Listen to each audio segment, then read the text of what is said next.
सत्यवादी रक्षक पार्टी के वडोदरा के प्रत्याशी नीलेश वसईकर की ओर से आज लोकसभा चुनाव के लिए उम्मीदवारी फॉर्म लिया गया। लोकसभा चुनाव की तारीखों के ऐलान होने के साथ साथ हर पार्टी की ओर से अपने प्रत्याशी के नाम की घोषणा कर दी गई है और उम्मीदवारी फॉर्म भरने की प्रक्रिया भी शुरू हो चुकी है। तब वडोदरा में सत्यवादी रक्षक पार्टी के प्रत्याशी नीलेश वसईकर की ओर से कलेक्टर कचहरी से चुनाव लड़ने के लिए आज उम्मीदवारी फॉर्म लिया गया और साथ ही अगर चुनाव में उनकी जीत होती है तो फिर उनकी ओर से कौन कौन से कार्य किए जाएंगे, इस बारे में भी ज़्यादा जानकारी दी गई।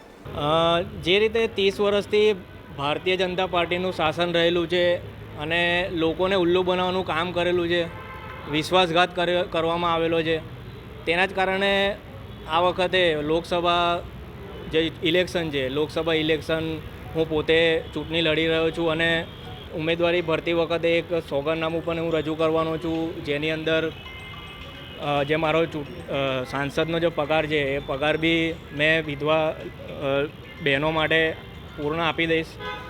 પ્લસ કે ગુજરાતની અંદર જે લીકર પોલિસી છે, લીકર પોલિસી હટી જાય તેના માટે સંસદની અંદર હું સ્પષ્ટ મતે રજૂઆત કરીશ કે ગુજરાતની અંદર જે લીકર પોલિસી છે, લીકર પોલિસી હટી જવી જોઈએ, દારૂબંધી હટી જવી જોઈએ, એવા મારા પ્રયત્નો રહેશે. માતા બહેનોની જે સુરક્ષા જે છે એનો સવાલ ઊભો થાય છે. ક્યાંક ને ક્યાંક વડોદરા શહેરમાં ટ્રાફિકની સમસ્યા ક્યાંક ને ક્યાંક ઊભી થાય છે.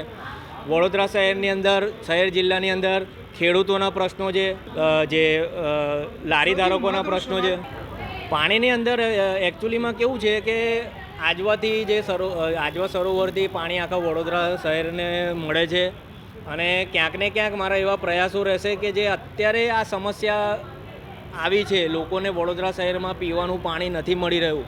મારો સૌથી પ્રથમ પ્રયાસ રહેશે કે વડોદરાની તમામ નાગરિકોને પીવાનું પાણી મળી રહે તેવો મારો પહેલો પ્રયત્ન રહેશે અને જે મોંઘવારી છે, બેરોજગારી છે, એનો એ પણ હટાવવાનો મારો પ્રયાસ રહેશે. अब खबरों से लगातार अपडेट रहना हुआ आसान।